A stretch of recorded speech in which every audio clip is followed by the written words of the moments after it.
Hi, I'm Mitch Gallagher from Sweetwater. This is AES 2019. We're in New York City. We're in the Apogee booth checking out a new plugin from Bob Clearmountain. Great to see you, Bob. Great to see you, Mitch. Will you show us what we have going on here? Yeah, well, this is called Clearmountain Domain.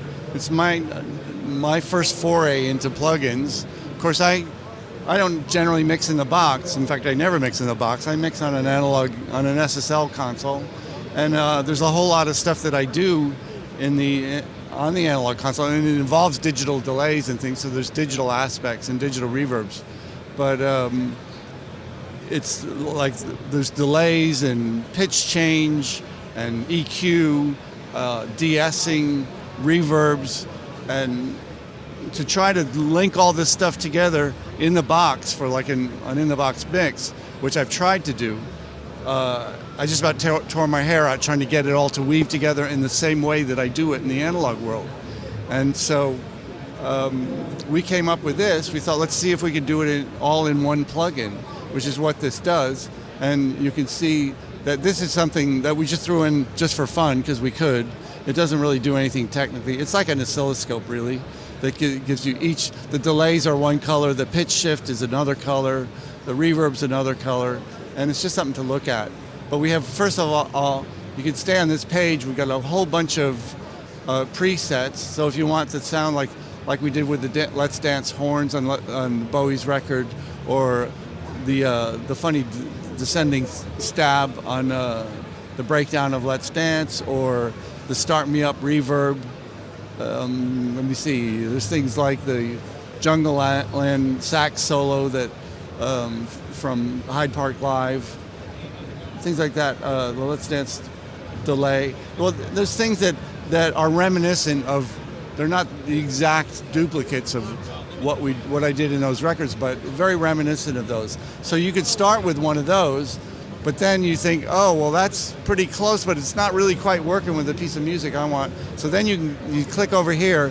This is like a diagram of the signal path. So you click on that, and it takes you to page 1.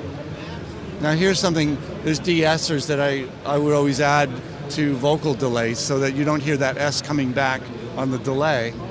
And then also a de-esser on the reverb, which you can use or not use. You can EQ the input to the delay, you can EQ the input to the reverb. You know, it's just like a regular old graphic. There's filters, very easy to access. And then on the next page, the delay page, you can set the delay times as musical intervals that will sync to you hit that, and it'll sync to the tempo of your song that you have in your program. And then it's got all these buttons, so that's like the spin crossfeed. You can regenerate. Spin is a word I use for feedback because it's that's what we say English engineers use. You can, if you hit crossfeed, it takes the output of one delay and puts it in the other, so you get like a ping pong effect. You can, like if you have the same delay, you can set an offset. So if you have the same delay coming on both sides, it'll be like a mono delay, of course, if it's like. So you can set an offset. You add this offset here, say I add 14 milliseconds, then it subtracts the same amount from this side, so it keeps the timing the same, but gives you a stereo spread, along with harmonizers on each one, which you can access from this page. This is the harmonizer page, and you can set, you know, I usually put like a little above on the left, a little below on the right, 5 milliseconds, or you can hit this random button, which gives you a random delay. It's just like it bounces up and down. It's almost like an automatic double track.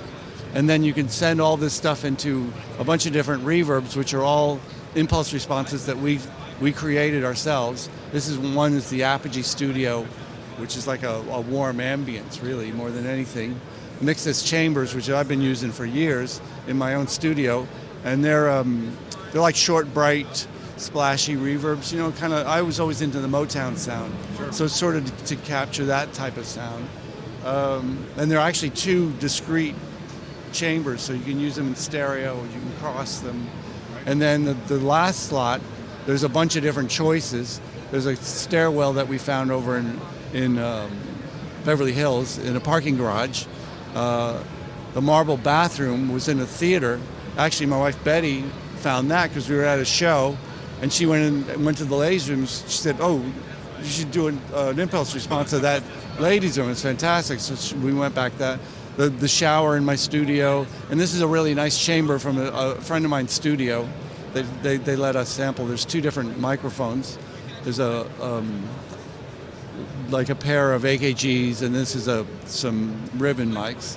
And then there's gated plate, which is this chamber, but with the old-fashioned 80s gated plate for like the Springsteen Born in the USA snare sound, that kind of thing. And then, of course, at the end is just a mixer so you can balance all that stuff out.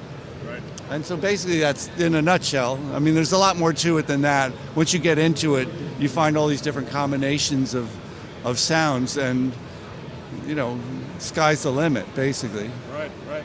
And I know we have a demonstration session that you created for us at Sweetwater that you can download, and that has the plug-in on a variety of stems where you can listen to things, which is such a cool way to be able to hear what's happening with it. Yeah, you can go in there and play with it. Plus, it has all the other Apogee plugins. You know, the opto compressor and the mod comp. The mod comp is this amazing compressor that's actually on the stereo bus in that session, right, which just sounds fantastic. It's the closest thing I've found to the SSL compressor on the stereo compressor on the SSL, which is really good. It might even be better because it's a bit more versatile. Right. You know.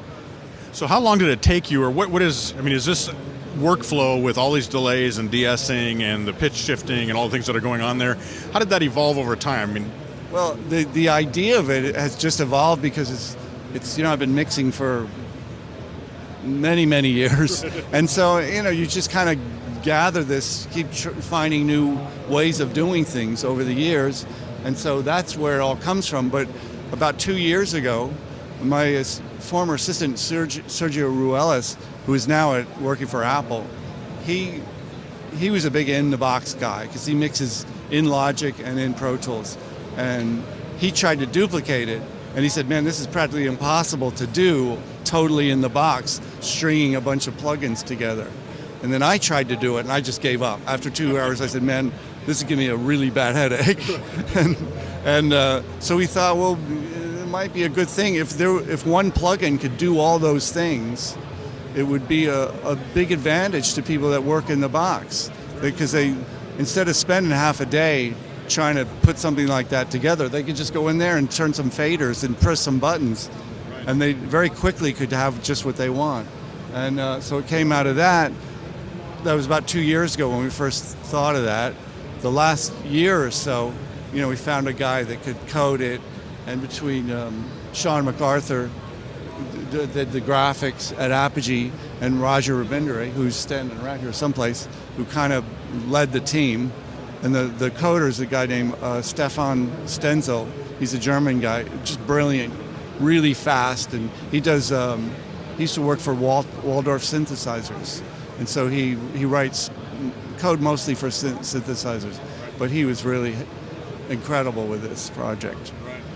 Well, I had a chance to listen to the session that we've uploaded with the plugins in it. It's amazing the versatility that you have here and the amount of different spaces you can create and the amount of different effects and things. I think people are going to have a lot of fun playing with this and exploring the textures that are available. Great, I hope so. I really hope people enjoy it. It's fun to just play with. Right. And then beyond that, it's actually very useful, I think. Right. Yeah. Very cool. Congratulations, Bob. This is really awesome. I think people are going to love it. It's great to see you. Great. Thanks, Mitch. Thanks a lot. It's great to see you, too. Absolutely. And thank you for joining us here at AES 2019. We're in the Apogee booth in the Javits Center. Mitch Gallagher from Sweetwater.